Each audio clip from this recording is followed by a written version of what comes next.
O quão importante, não só para o indivíduo, como para toda a sociedade, é a retomada de uma cultura armamentista.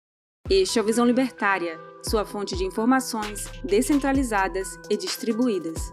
Uma coisa que muitos de nós não pensamos sobre armas é sobre a cultura que elas trazem junto de si. Uma das missões ocultas da política do desarmamento é ir contra tal cultura. Mas primeiro, falaremos dos objetivos básicos de desarmar a população.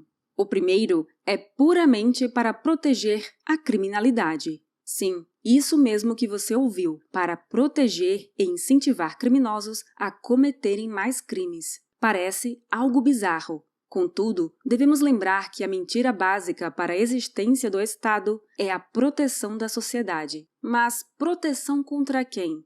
A princípio, criminosos comuns e contra outros estados. Ora, mas como um criminoso pode atuar livremente se a população é pesadamente armada? Como vai invadir residências, fazer assaltos na rua ou cometer estupros se sabe que tem uma grande chance de ser morto nesse processo? É um claro desestímulo ao crime. Porém, se o delinquente sabe que a vasta maioria dos cidadãos de bem que se submetem à lei estatal está desarmada, o que ele tem a temer?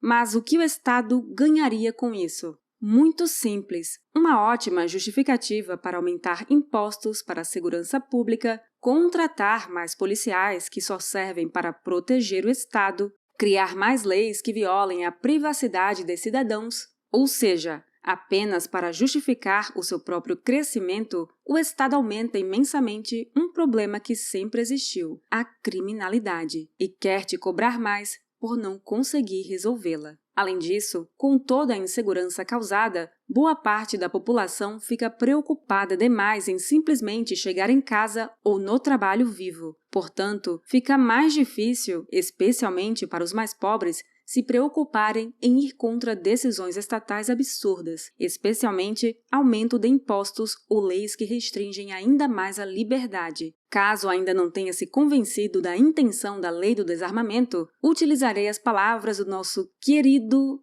ex-presidiário e ex-presidente, o molusco de 9 tentáculos, Lulinha. Se prepare para a asneira. Abre aspas. Eu não posso mais ver jovem assaltando e sendo violentado, assassinado pela polícia. Às vezes porque é inocente ou porque roubou um celular. Fecha aspas. E ainda nas palavras do ex-ministro da Justiça do Molusco, Márcio Tomás Bastos, abre aspas. O desarmamento não pretende tirar armas dos bandidos. Fecha aspas. Se eles não querem que a polícia nem prenda um assaltante, o que fará da possibilidade de um cidadão ter arma para se proteger, enquanto a criminalidade pode ter fuzis, Kalashnikov, metralhadoras pesadas calibre .50 BMG e até lança-foguetes antitanques. Realmente, neste ponto, os petistas não mentiram sobre sua real intenção.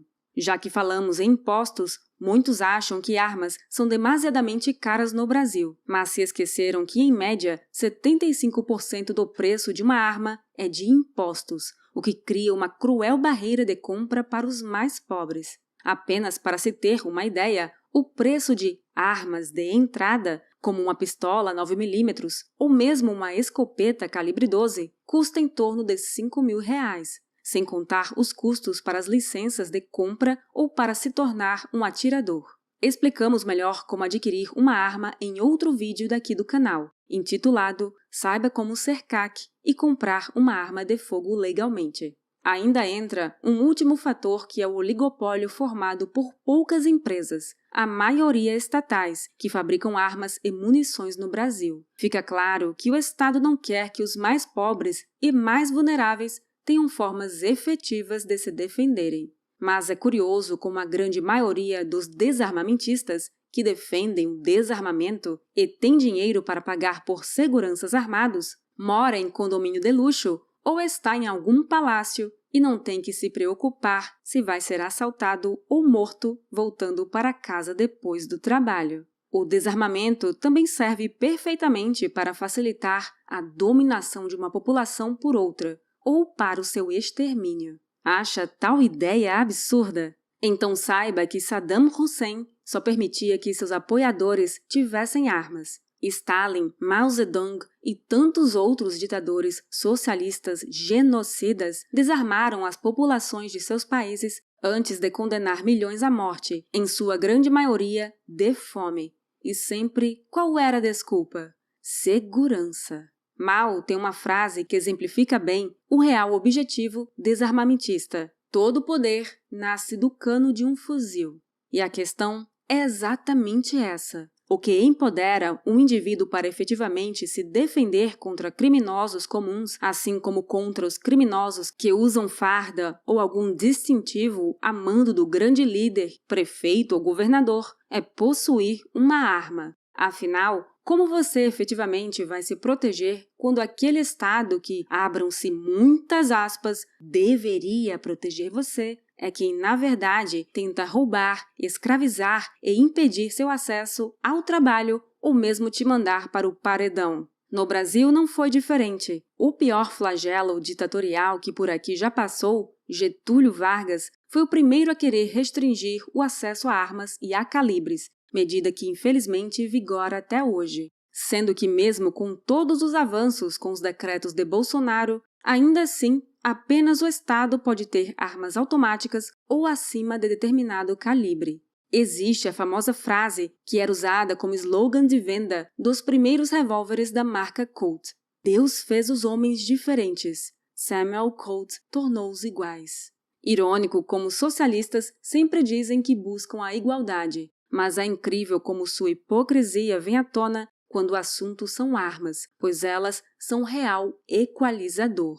Não apenas entre os homens propriamente ditos, mulheres costumam ser fisicamente mais fracas que a maioria dos homens, mas quando tem uma arma no meio, meu amigo, a situação muda, tanto que mais de 90% das tentativas de estupro são frustradas quando a vítima está armada, conforme levantamento feito nos Estados Unidos.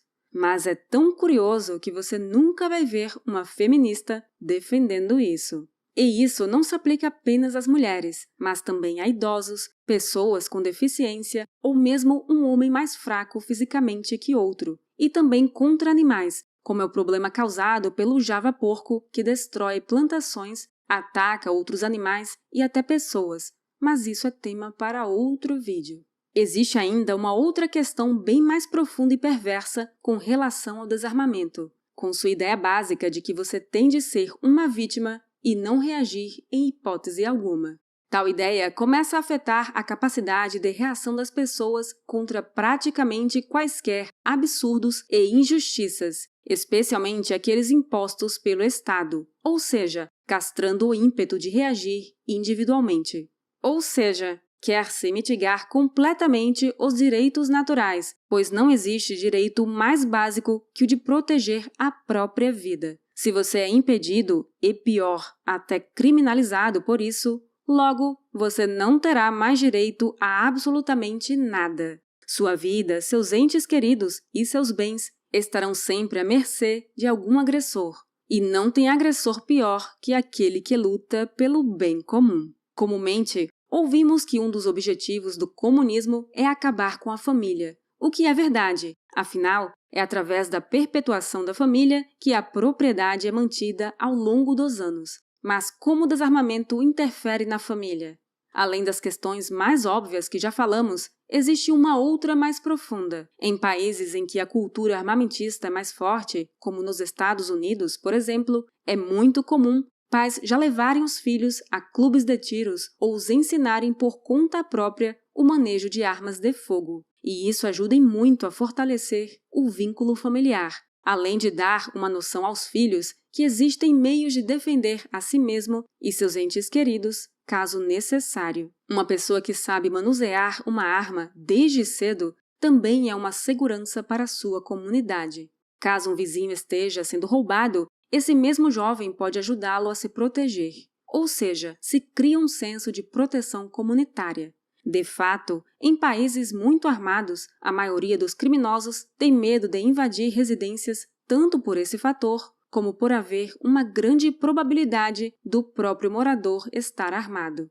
É irônico que quem tem armas acaba gerando uma proteção indireta para aqueles que não querem tê-las, e ainda as abominam. Contudo, com o desarmamento, nada disso é possível. E se você acha muito perigoso um jovem ou uma criança aprendendo a usar uma arma devido ao risco de acidentes, apenas gostaria de informá-lo que panelas com água fervente e piscinas matam muito mais crianças do que acidentes com armas de fogo, especialmente se a criança sabe dos perigos de uma arma. Outro aspecto sobre as armas que não tem nada a ver com os elencados, mas que merece ser lembrado, é o quão armas podem ser divertidas. Quem nunca foi num estande de tiro não faz ideia do que está perdendo, especialmente se você é alguém que gosta de jogos de tiro ou filmes de ação. Além do fator lazer, existe o tiro como uma forma de esporte, e todos sabemos o quão a prática do esporte é benéfica. Também existe a questão da geração de empregos e riquezas na indústria de armas e munições, ou seja, apenas traz benefícios para todos. Portanto, podemos então acrescentar ao lema "Não é sobre arma, é sobre liberdade" o seguinte: não é sobre armas, é sobre defender sua vida, de quem você ama e sobre liberdade. Este artigo é uma homenagem a Bené Barbosa, Marcos Pollon, César Mello e tantos outros que lutam diariamente há anos contra essa verdadeira política genocida. Sim, essa é a palavra, pois nunca tantos brasileiros foram mortos, chegando a centenas de milhares por criminosos ao longo dos anos, desde que essa abominável lei foi aprovada. Atualmente, quem mais se empenha em garantir o acesso a armas via articulação política é o ProArmas, que é uma instituição privada e que tem trabalhado incessantemente para que possamos ter o direito à propriedade das armas, coisa que hoje não existe, sendo apenas uma mera posse extremamente precária, baseada em um decreto que está ameaçado pelo STF. Já dizia Bené, se é governo, não é confiável. É porque é governo, não importa quem seja. Pois, no fundo, por mais que um ou outro queiram facilitar nosso acesso às armas, eles nunca vão querer que tenhamos algo com o poderio bélico que o Estado tem. Afinal, Estado é sempre Estado. Obrigada por sua audiência! Este artigo foi sugerido e escrito por Giuseppe, revisado por Paulo Almeida e narrado por Baby Yoda. Se você quiser contribuir para a causa da liberdade, clique no like e compartilhe o vídeo em sua rede social. Considere também se inscrever em nosso canal e clicar no ícone de campainha. Até a próxima!